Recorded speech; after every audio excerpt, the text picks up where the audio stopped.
முதல் வாசகம். இதோ நடுவர் வாயிலில் நின்று கொண்டிருக்கிறார்.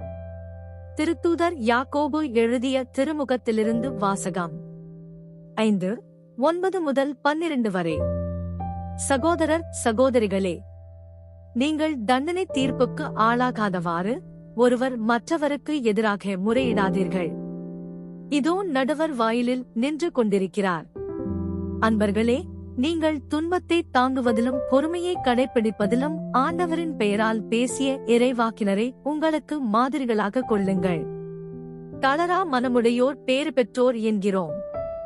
யோபுவின் தளரா மனத்தை குறித்து கேள்விப்பட்டிருக்கிறீர்கள். இறுதியில் ஆண்டவர் என்ன செய்தார் என்பதும் உங்களுக்கு தெரியும். ஏனெனில் ஆண்டவர் மிகுந்த பரிவுள்ளமும் இரக்கமும் கொண்டவர். எல்லாவற்றுக்கும் மேலாக என் சகோதரர் சகோதரிகளே, நீங்கள் ஆணையிடவே வேண்டாம். விண்ணுலகின் மீதும் மண்ணுலகின் மீதும் வேறு எதன் மீதும் ஆணையிடாதீர்கள். நீங்கள் ஆம் என்றால் ஆம் எனவும் இல்லை என்றால் இல்லை எனவும் சொல்லுங்கள். அவ்வாறு செய்தால் நீங்கள் தண்டனை தீர்ப்புக்கு உள்ளாக மாட்டீர்கள். ஆண்டவரின் அருள்வாக்கு. இறைவனுக்கு நன்றி. நற்செய்தி வாசகம். கடவுள் இணைத்ததை மனிதர் பிரிக்காதிருக்கட்டும்.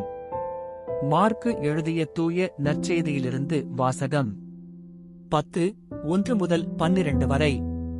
அக்காலத்தில் இயேசு புறப்பட்டு யூதேய பகுதிகளுக்கும் யோர்தான் அக்கரை பகுதிக்கும் வந்தார். மீண்டும் மக்கள் அவரிடம் வந்து கூடினர். அவரும் வழக்கம்போல மீண்டும் அவர்களுக்கு கற்பித்தார். பரிசேயர் அவரை அணுகி, கணவன் தன் மனைவியை விலக்கி விடுவது முறையா என்று கேட்டு அவரை சோதித்தனர்.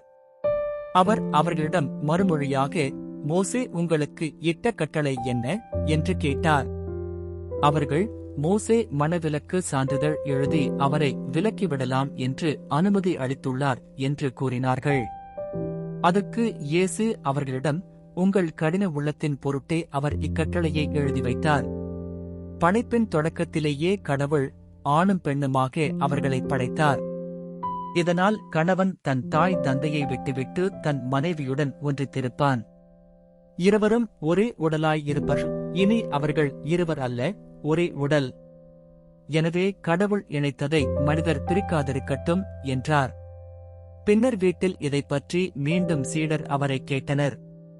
இயேசு அவர்களை நோக்கி, தன் மனைவியை விலக்கிவிட்டு வேறொரு பெண்ணை மணப்பவன் எவனும் அவருக்கு எதிராக விபசாரம் செய்கிறான். தன் கணவரை விலக்கிவிட்டு வேறொருவரை மணக்கும் எவளும் விபசாரம் செய்கிறாள் என்றார். ஆண்டவரின் அருள்வாக்கு. கிறிஸ்துவே உமக்கு புகழ்.